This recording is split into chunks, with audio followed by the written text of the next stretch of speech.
Neste vídeo falarei sobre a pluralidade cultural, sexo e gênero e natureza e sociedade, dentro da sociologia. Pluralidade cultural.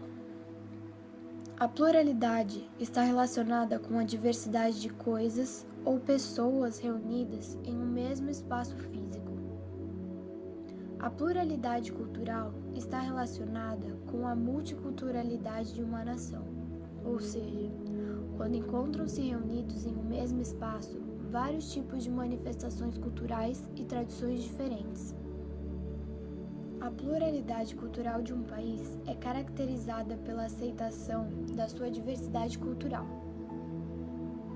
Em um país monocultural, por exemplo, existem restrições quando há liberdade de expressão das culturas e tradições estrangeiras.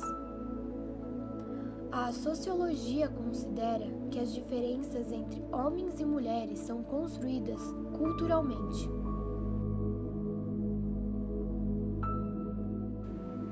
Sexo e gênero.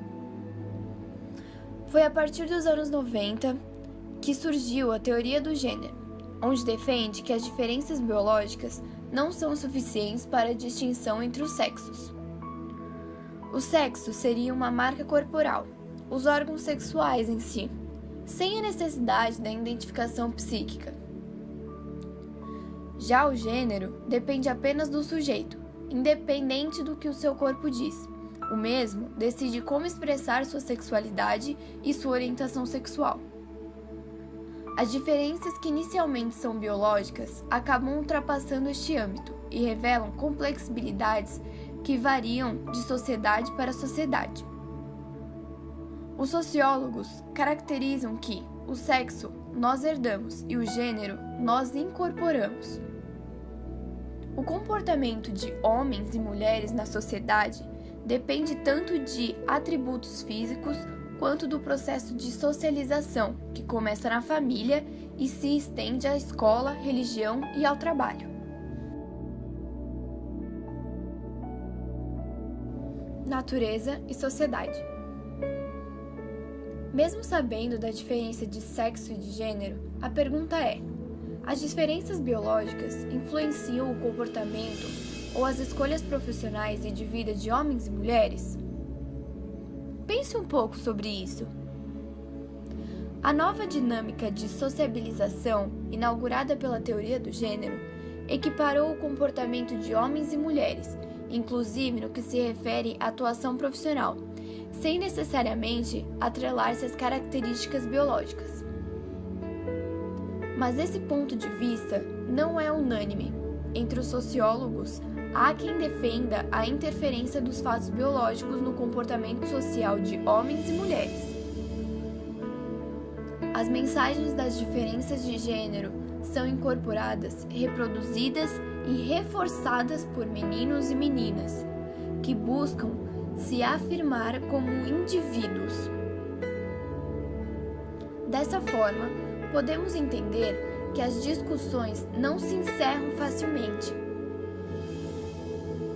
De modo geral, as instituições sociais, com o apoio da mídia, contribuem para a reprodução dos papéis sociais masculinos e femininos estabelecidos.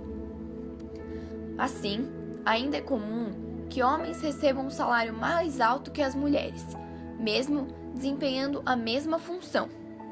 No entanto, os problemas dessa questão já apontam mudanças que operam na nossa sociedade. A longo prazo, os efeitos dessas mudanças provavelmente irão alterar as crenças culturais sobre os papéis a serem desempenhados por homens e mulheres. Toda vez que você vai preencher um questionário, é comum aparecer o seguinte campo: sexo. A pergunta é: qual é seu gênero? O mais comum é que existam duas alternativas para você assinalar: masculino ou feminino. O conceito de gênero denota uma diferenciação. A lógica ocidental tradicional funciona como uma divisão binária, ou seja, que se divide em dois opostos: masculino, feminino, macho, fêmea ou homem e mulher. Sob este ponto de vista, o ser humano nasce dotado de determinadas características biológicas, que o enquadra como um indivíduo do sexo masculino ou feminino. O sexo é definido biologicamente tomando como base a genitália, cromossomos sexuais e hormônios com os quais se nasce. No entanto, o sexo não determina por si só a identidade de gênero ou a orientação sexual de uma pessoa. A orientação sexual, por exemplo, diz respeito à atração que sentimos por outros indivíduos, e geralmente envolve questões sentimentais e não somente sexuais. Embora a definição do que é ser homem ou mulher tenha surgido a partir de uma divisão biológica, a experiência humana nos mostra que um indivíduo pode ter outras identidades que refletem diferentes representações de gênero, como os transexuais e transgêneros, e que não se encaixam nas características padrões.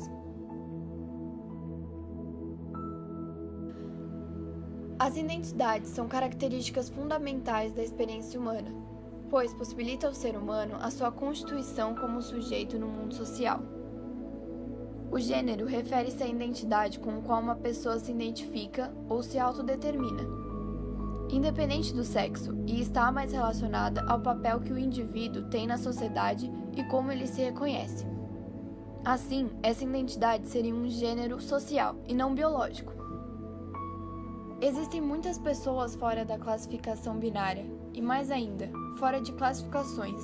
Essas pessoas sofrem preconceito e são, em muitos casos, proibidas de existir. A falta de compreensão da diversidade de gênero traz uma série de problemas e a criação de sentimentos negativos ou atitudes como a exclusão, culpa, medo e vergonha. Além do sofrimento pessoal de não se encaixar na sociedade vigente devido ao preconceito, as pessoas transexuais ainda encontram dificuldades no mercado de trabalho e são vítimas frequentes de crime, de intolerância e violência. No mundo atual, onde pessoas se expressam de forma tão diversa e plural, o respeito, a singularidade e a tolerância de cada indivíduo torna-se fato de extrema importância. Olhar para um mundo com mais respeito à diversidade do gênero é entender que o outro, independente de sua orientação, é alguém que merece respeito e direitos políticos, sociais e econômicos.